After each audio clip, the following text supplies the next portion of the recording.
this is Gary Arnold. I thought I would share with you a brief outline about Cosmology 101.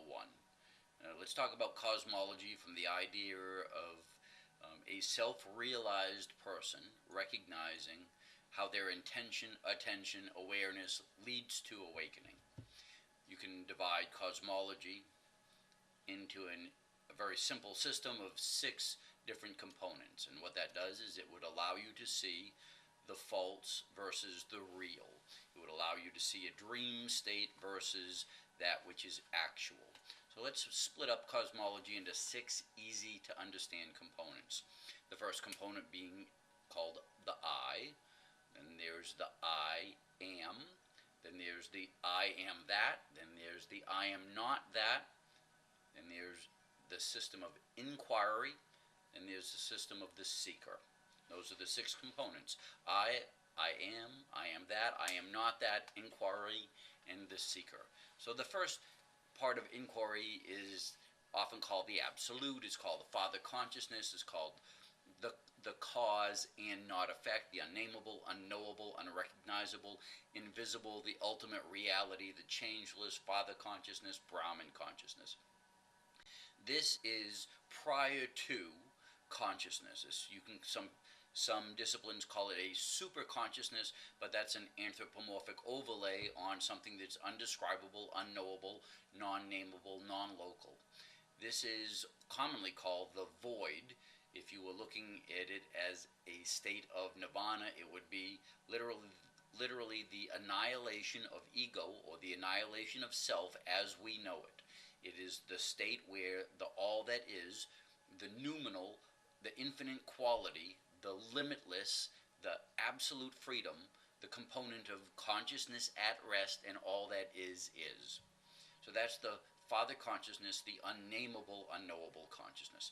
Secondly, there is a sense of consciousness called Christ consciousness. The second component is often called the I am. The I am consciousness is the sense of God in the capacity of seeing and recognizing itself. This is where consciousness starts. This is where the first schism of separation starts. This is where cause sees itself. It sees peace as extending peace, love as extending love, truth as extending truth. This is the consciousness that the Buddha had, that the Christ had, the I am has. This is where the sense of Om, the ethereal, the identifiable, two-dimensional consciousness of infinite value and infinite capacity, infinite inspiration comes from. They can call this the Son of God, you can call this light consciousness, you can call this a consciousness of the I am. It's the awakened state that recognizes that which is true, that which is complete as all that is. So it sees reality as reality. Secondly, this is where consciousness starts. So you have the I am. The third component of the cosmology is the I am that. The I am that is the 3-dimensional cosmology. It's the start of consciousness in form. It is the world, it is the manifest, it's where karma starts, it's where form, a sense of otherness, God in things, time, space, place, form, dimensionality, limits, a sense of perspective and perception starts. It's where the senses start. It's also where the sense of effort starts. This is the personal God versus the impersonal God, the Father Christ consciousness, the impersonal Godhead.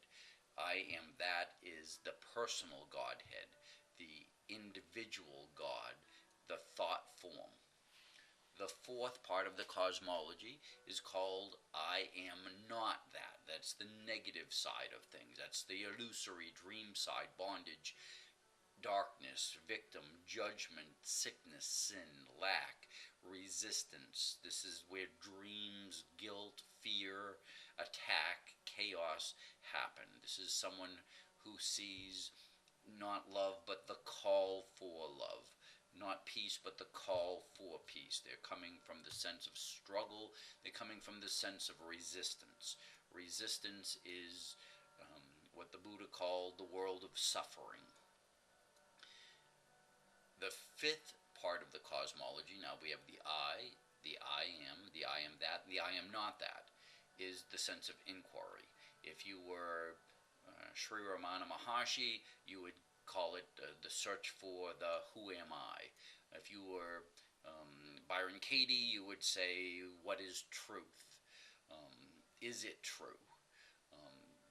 Is it absolutely true? This is the looking for the ultimate self again. It's the questioning component. It's the asking to receive. It's sending up an open request, an open mind into the source of all that is. It's the start of the return to the path of heaven consciousness. It's taking a look at what is true for me now here. The sixth and last part of this cosmology is the sense of the seeker. The seeker is that which is not just inquiring any longer, is not on the path of the inquiry. It's taking a look and saying, I am that I am. I've returned to the Godhead. I'm in heaven consciousness again. I am back to being attuned, one with my Father. I have a sense of personal liberation. I can witness my conscience, my consciousness, and recognize that that which is behind my eyes can see fear, but has no fear, can see doubt, but has no doubt, can see darkness, but has no darkness. Therefore, it's a journey without distance. It's salvation. It's seeing the false is false and the truth is true. It's recognizing that it can live by the heart first, head second, to be in the world and not to be in the world and not of the world. It is unattached to thought, space, form, and time as a secondary reality, because it sees its primary reality is the source over which is a superimposition of these other overlays of consciousness. So in summary, you have a very easy way to understand cosmology. You have the I am, the I am that, the I am not that, inquiry, and the seeker. So in closing, please come to our website if you'd like to see more about cosmology, fear, death, nirvana, the Course in Miracles. If you'd like to see more about non-duality, we have other videos, other audio programs that we'll share with you about that system of understanding, the philosophy of understanding about non-duality. Our website is www.windhorse.org. That's WINDHORSE.org. My name's Gary Arnold. Make it a great day. Thank you.